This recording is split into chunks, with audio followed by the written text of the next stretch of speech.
갤럭시 Z 폴드2가 왜 최고의 기능을 갖춘 폴더블 스마트폰인지를 이제부터 좀 설명을 해드릴게요. 매일매일 새로운 IT 소식 BBDTV 구독, 좋아요 부탁해요. 안녕하세요, BBDTV입니다. 제가 오늘 소개할 소식은 얼마 전에 갤럭시 Z 폴드2에 관련돼 가지고 많은 정보들이 나왔잖아요. 근데 이번에 그 미국의 IT 미디어 폰 아레나에서 갤럭시 Z 폴드2가 왜 뛰어난 폴더블 스마트폰일 수밖에 없는지 그 내용을 정리한 부분이 있어서 이번에 좀 소개를 시켜드리려고 해요. 기존에 알려진 내용들은 그냥 간단하게 스펙만 가지고 스펙 소개하는 정도에서 끝났는데, 폰 아레나에서 정리한 내용은 좀 더 구체적으로 왜 갤럭시 Z 폴드2가 전작인 갤럭시 폴드 1보다 왜 기술적으로 뛰어난지에 대해서 설명을 하고 있습니다. 갤럭시 Z 폴드2 관련돼서 이제 스펙이나 좀 더 디테일한 부분에 대해서 궁금하신 분들은 이 기사를 참고하시면 좋을 것 같아요. 이게 지금 갤럭시 Z 폴드2입니다. 보시면은 이게 유출된 이미지죠. 사실 이게 고해상도 이미지가 유출된 게 아니라 저해상도 이미지가 유출됐는데, 그 저해상도 이미지를 강제로 화면을 늘려서 보정하다 보니까 약간 좀 이미지가 이상하게 표시됐어요. 근데 뭐 지금 추세로 봐서는 갤럭시 Z 폴드2도 이제 고해상도 프레스 렌더링 이미지도 곧 유출이 될 것 같습니다. 지금 시장에 알려진 갤럭시 Z 폴드2의 스펙은 이렇습니다. 디스플레이는 이제 펼쳤을 때 보이는 내부 디스플레이는 7.7인치, 120Hz 화면 재생률, 그 다음에 이제 2213 곱하기 1689 해상도, 화면을 닫았을 때 보이는 외부 디스플레이는 6.23인치 화면에 2267 곱하기 819 해상도를 갖췄죠. 카메라 같은 경우는 메인 카메라가 1200만화소. 이게 갤럭시 노트 20랑 똑같네요. 메인 카메라 화소가 1200만화소, 그 다음 망원은 6400만화소, 초광각은 1600만화소 카메라를 사용하고 있습니다. 그 다음 프로세서는 스냅드래곤 865 플러스를 쓴다고 알려져 있죠. 그리고 퀄컴 스냅드래곤 X55 5G 모뎀도 적용이 됐다고 알려져 있습니다.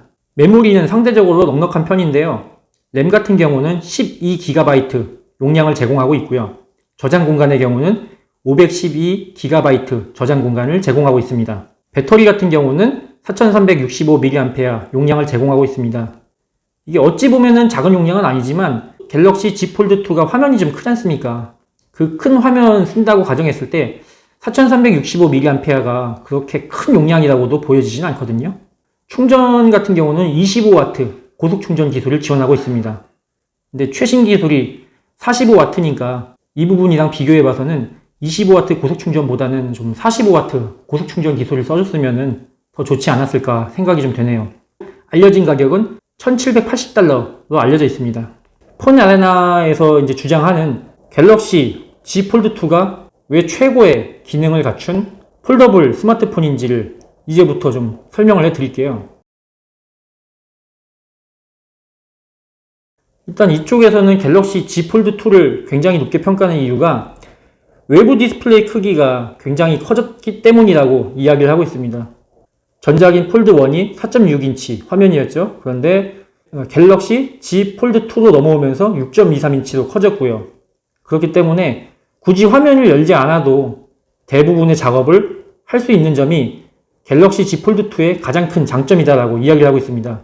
화면을 닫은 상태에서도 대부분의 작업이 가능하고, 문서 작업이나 뭐 독서를 하거나 문서 작업을 하거나, 아니면 좀 자세하게 큰 화면으로 웹서핑을 하거나 게임을 하거나 아니면 동영상을 감상할 때는 화면을 열어서 큰 화면으로 감상을 하면 되고, 그 외에 대부분 작업은 화면을 닫은 상태에서도 외부 디스플레이를 통해서 다 작업이 가능하기 때문에 이거는 갤럭시 Z 폴드2의 가장 큰 장점이라고 그렇게 이야기를 하고 있습니다.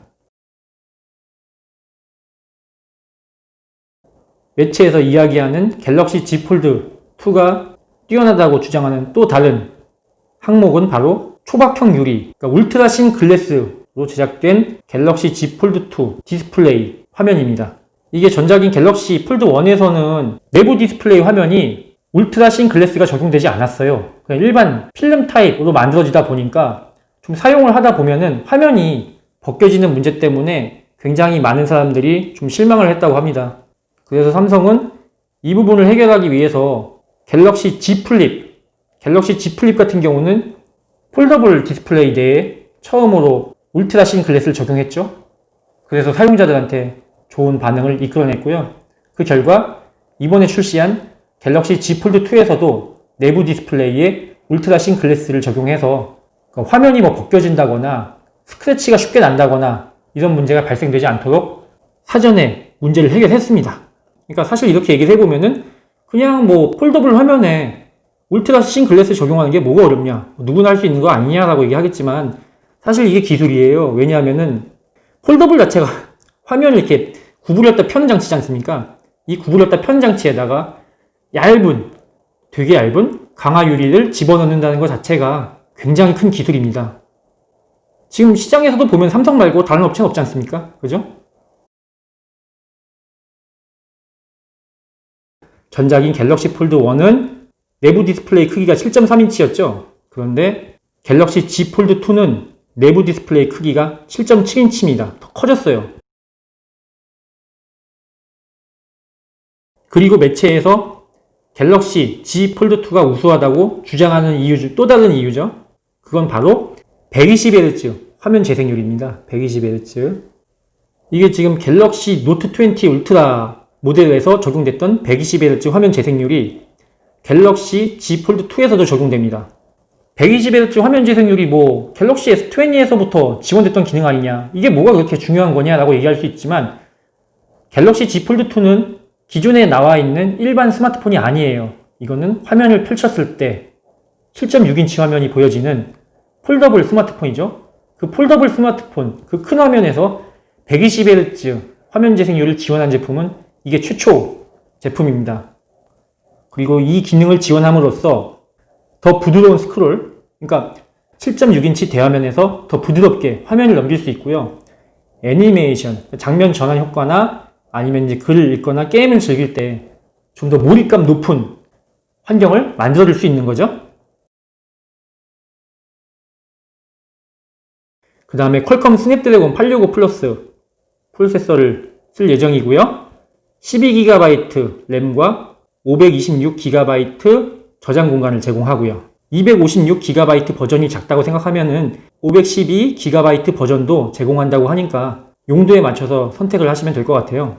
배터리 용량은 4365mAh고요. 25W 고속 충전이랑 15W 무선 충전 기술을 제공하고요. 무선 충전 공유 기술도 제공을 하고 있습니다. 갤럭시 노트 20 울트라만큼은 아니겠지만 그래도 꽤 높은 수준의 하드웨어 사양을 지원하는 점을 알 수 있습니다. 기존에 이제 나왔던 플래그십 스마트폰들은 셀피 카메라를 쓰려면은 무조건 그 카메라 디스플레이 제일 상단에 있는 셀피 카메라를 쓸 수밖에 없었습니다. 다른 방법은 존재하지 않았어요. 지금 이 내용 보시면은 유출 전문가 중에 한 명인 맥스 웨인바흐가 한 이야기인데요. 갤럭시 Z 폴드 2는 화면을 180도 펼쳤을 때 그 메인 카메라 있지 않습니까? 전면에 보여지는 외부 디스플레이 화면을 뷰파인더로 써서 메인 카메라를 셀피 카메라로 활용할 수 있다고 합니다. 갤럭시 Z 폴드 2의 메인 카메라 성능은 굉장히 뛰어나기 때문에 지금 말한 방법대로 셀피 카메라를 찍게 되면은 기존에 이제 좀 품질이 떨어지는 셀피 카메라로 찍었던 것보다 훨씬 좋은 품질의 셀피 카메라를 촬영할 수 있다는 얘기죠. 특히 메인 카메라 같은 경우는 초광각 기능이 있지 않습니까? 그 초광각 기능으로 셀피 카메라를 촬영할 수 있기 때문에 기존에 이제 셀피 카메라를 즐겨서 촬영하시는 분들한테는 큰 도움이 될 수 있을 거라고 이야기를 하고 있습니다. 자, 지금까지 갤럭시 Z 폴드 2에 대해서 장점을 좀 정리해 봤습니다. 전작인 갤럭시 폴드 1보다 많은 부분에 있어서 비약적인 발전을 이뤄냈는데요. 제가 준비한 영상은 여기까지입니다. 도움이 되셨다면 구독과 좋아요 부탁드리겠습니다. 감사합니다.